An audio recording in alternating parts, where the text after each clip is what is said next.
your article that came out relatively recently about the welding shut of the American mind. So Sure. tell us a little bit about the conceit or the hypothesis behind that particular point of view as expressed in your article. Well, absolutely. And of course, that article, The Welding Shut of the American Mind, is a riff on The Closing of the American Mind By Alan Bloom. By Alan Bloom, Right. written in the late 80s. And it takes this notion of what we're describing, the memes and thinking about stories and narratives as actual entities, right? That really do affect us, just like a virus would affect us, that have these real world impacts and effects. And what I want to do, though, is, before we describe how it has that real world effect, that logical impact on the way our individual brain processes information, I want to bring in one other author, right? Because you mentioned Dawkins and the selfish gene. I also want to mention E.O. Wilson. Sure. So E.O. Wilson, he's an ant guy. He's a biologist. He was the greatest expert on ants in the world. Also a Southerner, by the way, and went up to Harvard, became a professor there, and became the world's foremost expert on ants. And so, how does that connect to us as humans? Well, because there's this other aspect. Why do these narratives and these messages impact us so much? And what Wilson wrote about in some of his later work was particularly a book called The Social Conquest of Earth, which, along with The Selfish Gene, is one of those books that I really think everyone needs to read. Yeah. And what Wilson is saying is that, look, there are 4 incredibly successful species of animals on planet Earth. There's the ant, there's the termite, there's the bee, and there's Homo sapiens, the human being. Those are, his view, and I think it's probably pretty right, the 4 most successful species on the planet. Not coincidentally, all 4 of those species have something in common. They are, in the technical sense of the word, a social animal. It's called a eusocial animal, EU social animal. And there are these different scientific requirements to be a social animal, right? But the most important one is that we immerse ourselves in these intra-species communications. We are always talking to each other. Human beings use words. Ants, bees, termites, they use chemicals, pheromones. But it's exactly the same thing. We're constantly giving messages to each other. And in a very real sense, we are hardwired. We are biologically evolved to respond to these messages that we receive with our brain chemical transmitter, all of that, right?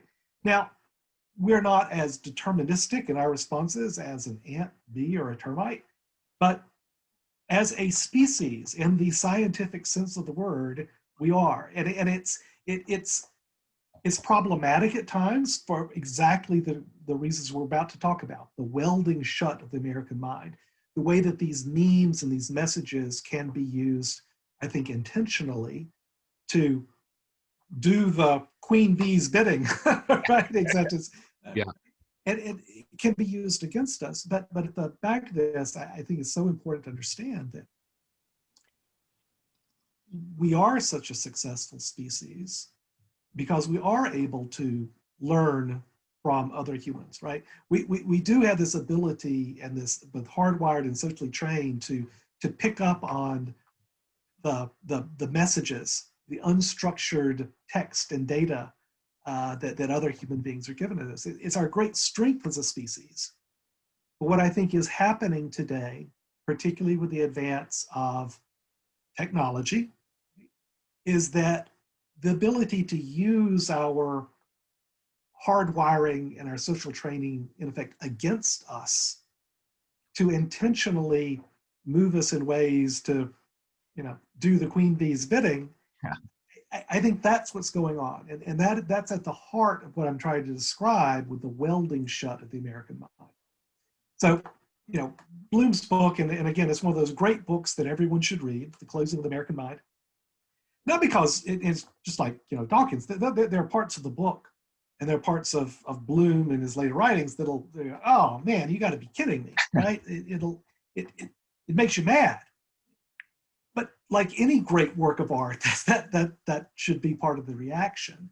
The other aspect, of course, is that it really will change the way you see the world. So those three books certainly have changed the way I've seen the world, right? Bloom's Closing the American Mind, Selfish Gene, which you brought up, and then E.O. Wilson and the Social Conquest of Earth.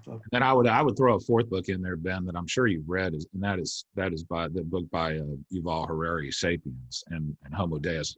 Those books both also talk a lot about, why is it that humans became the dominant species, and it really comes down to being able to tell stories and believe fictions, at least in Yuval Harari's telling, right? Right. I mean, basically, we are giant termites with opposable thumbs and big enough to control fire. That's it, right? And we're a giant termite with a flamethrower. That's basically what human beings are. And by God, that's enough to rule the world. It really is. It really is. But this is not, also to the point of all these authors you're describing, this is nothing new, right? This is something that successful politicians, successful leaders have known for thousands of years. What I think is different today is that everyone's in on the act, right? Everyone now understands that the creation of a story and a compelling narrative is as or more important than what you do in real world. Yeah. You see this so much with corporate CEOs, for example, right? The hallmark of a successful CEO today is not, oh, did you get your, operating margins in this, business line, did you do 2 points better than you did last quarter? That's not it. It's, can you tell a story about your company that clicks with investors, your employees, everyone, so that they believe and so that they give a better, in investing terms, a better multiple on your stock, right? I mean, this is the hallmark of success today, is to tell that story. It's not just CEOs, it's central bankers, politicians, of course, they've always known this. They know it even more today. But we're all in the storytelling business today. And that's why I think so many of us, or certainly I feel, unmoored so much of the time. It's just people barraging us with these stories and these narratives all the time. And part B, A is that everyone's in on the act. B is that our modes of communication, particularly social media, but lots of network technology, allows for these messages to be shaped, be augmented in very predictable ways that have very predictable impacts on us human beings, right? On us termites with flamethrowers. And we see this nowhere, I think, more than we see it in the political debate in the United States today. And this is what I mean about the welding shut of the American mind. Alan Bloom's point was that the quote unquote, I'll use air quotes here because he kind of does in his writing, the openness of academia and culture in the 70s and the 80s, he said, well, that actually it's not an opening, it's actually a closing of perspective, and it locks you into a certain view. And that's all, I think, true, right? I want to talk about something a little bit more than that in this article, The Welding Shut of the American Mind, because what I think we've done today with the adoption of these technologies that allow us to create and distribute our narrative so much more effectively, and the fact that everyone's in on it. So it doesn't matter what field of business or area of your family or what area of life you're exposed to, you're getting hit by these stories. I think the combination of this, it creates more than just the closing of a door, sorry, a door that's closed, you can open it up again. I think what's creating is the welding shut of a mind, right? And a welded shut door, to use the economic term, that's an equilibrium, right? Just, it doesn't open up on its own. It doesn't. You gotta blow up the door. And how do you do that with a mind, right? Once it's welded shut.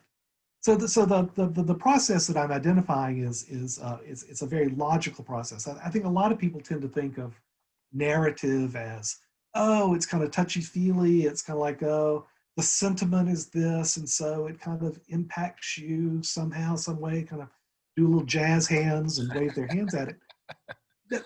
That's really not at all. And this goes back to what E.O. Wilson and all these others are talking about, the way we're hardwired to respond to narrative. It actually really does create triggers in our brain. So what I think is happening on both the left and the right is the intentional creation of very specific narrative forms, memes, again, if you want to use that word, right?